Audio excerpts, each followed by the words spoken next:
پیامنه میگه فرشاد تو استوری که گذاشته کاملا داره دروغ میگه. من بهش مسیج دادم، به قول خودش ادمینشه، دست خودشه. بعد چقدر کارتو پس بیدار و پیکره. یه ادمین یه جایی اومده این کارو کرده، یعنی داشت انقدر کارتو بیدار و پیکره اصلا خبر نداره چی بوده انگار یه کسی مثلا تو راه اومده این حرکت زده رفته. و سری برای من فرستاد گفت بیا 1600 تا رو بگیر. خواهر تتلو هم به پوتک و مدگل توهین کرده.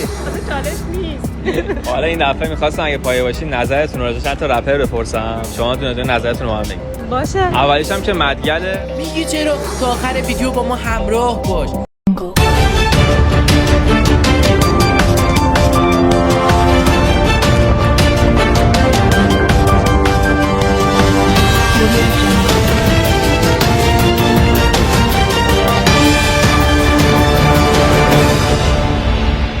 سلام به برابکس کانال الاماتو تیوی. تو این ویدیو قرار حرفای پیامنر رو به استوری که فرشاد سایلنت گذاشته بود و همچنین توهین خواهر تتلو به پوتک و مدگر رو با هم بررسی کنیم. لایک و ساب فراموش نشه که داداش خودمی. خب پیامنر بعد استوری که فرشاد سایلنت داخل پیجش گذاشته بود الان اومده به گفته خودش دروغ‌های استوری رو در آورده و بارزترین دروغی که فرشاد سایلنت گفته رو میگه. این پیجی که من بهش مسیج یا پیام داده بودم دست خودش بوده نه ادمینش بوده، یعنی از اول خودش ماجرا رو میدونسته. بریم با هم ویدیو پیامنر رو که به گفته خودش دروغ‌های فرشاد سایلنت رو در آورده یه تیکش رو ببینیم.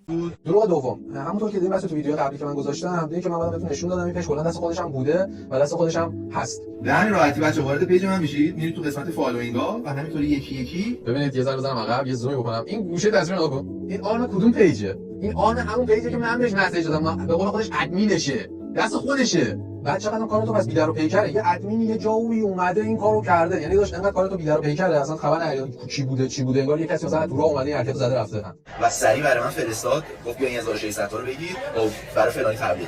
ما گفتیم آقا بیا انجام داده و اینا اوکی. او دروغ پنجم. پس ادمینت اومده این پولو به تو داده و گفته راجع به من آقا این پول واسه اینه و بیا این کارو انجام بده، تو هم گفتی اوکی. خب آقا اینو نگاه کن، ببین تو چت اولش که من فرض کردم چی به من گفته من اصلا خبر ندارم از این ماجرا، اصلا نمیدونم داستان چیه، خودت چت بخون. ولی اینجا داره میگه میدونستم داستان چیه و پول اومده بود حساب، میدونستم جریان چیه. ببین درست خوشو لو داد. ایشون پس خبردار بوده یه پولی اومده به حساب، یه کاری بعد واسه من انجام میداده و اصلا نه پیگیری کرده نه اومده جواب منو بده. پس این خبردار بوده. یعنی ببین اینجا خوش داره اعتراف میکنه قشنگ. مثلا افتتاحیه گیمنت من میخوام بیام دبی و فلان و بیسار و اینا. دروغ هشتم. تو به من گفتی بیا دبی افتتاحیه مغازه‌ام. من گفتم فقط من میتونم بیام دبی ویدیو رو با هم بگیریم. اینم مدرک. حالا اگرم بتونی که برای افتتاحیه هم حتی باشی که قدمت روی چش. خلاص طرف پاشو من گفتم دیدم چقدر پسر خوبیه فلان بیسار اینا. اومد توی گیمنت با دوستای دیگه سانساوری بود، علی زلزله بود، بقیه بچه‌ها بودن.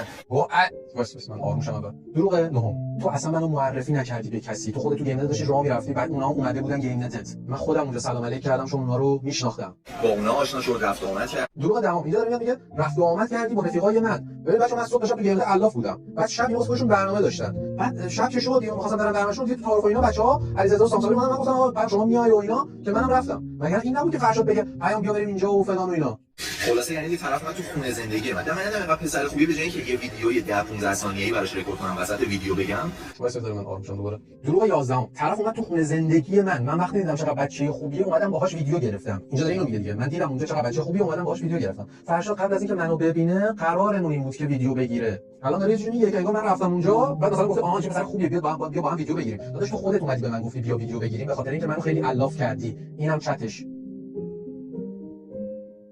آوردمش توی خونم، یعنی آوردمش توی خونه زندگی پای سیستم خودم. طرف اومد تو خونه زندگی من، تو محل کارت خونته. تو منو دعوت نکرده بودی که بیام اونجا به صرف شام و شیرینی یا مهمونی یا داستانی.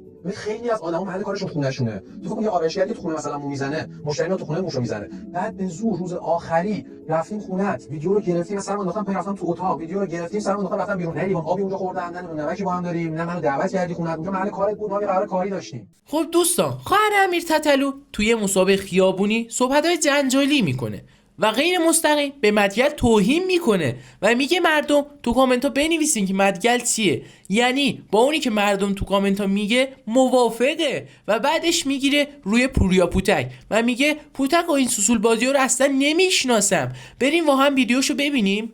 چالش نیست.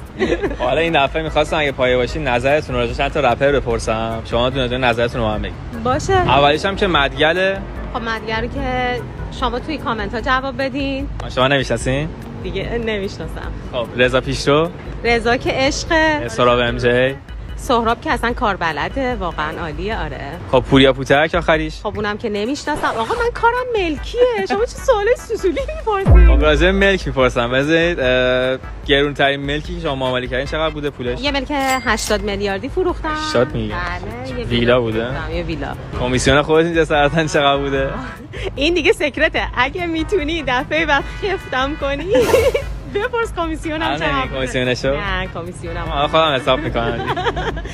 خب بچه‌ها، فرشاد سایله که داره میگه من دروغ نگفتم و پیام اینه که میگه پولمو خورده فرشاد. به نظر شما کدومشون دارن حق میگن؟ تو کامنت ها بنویسین که حق با کیه.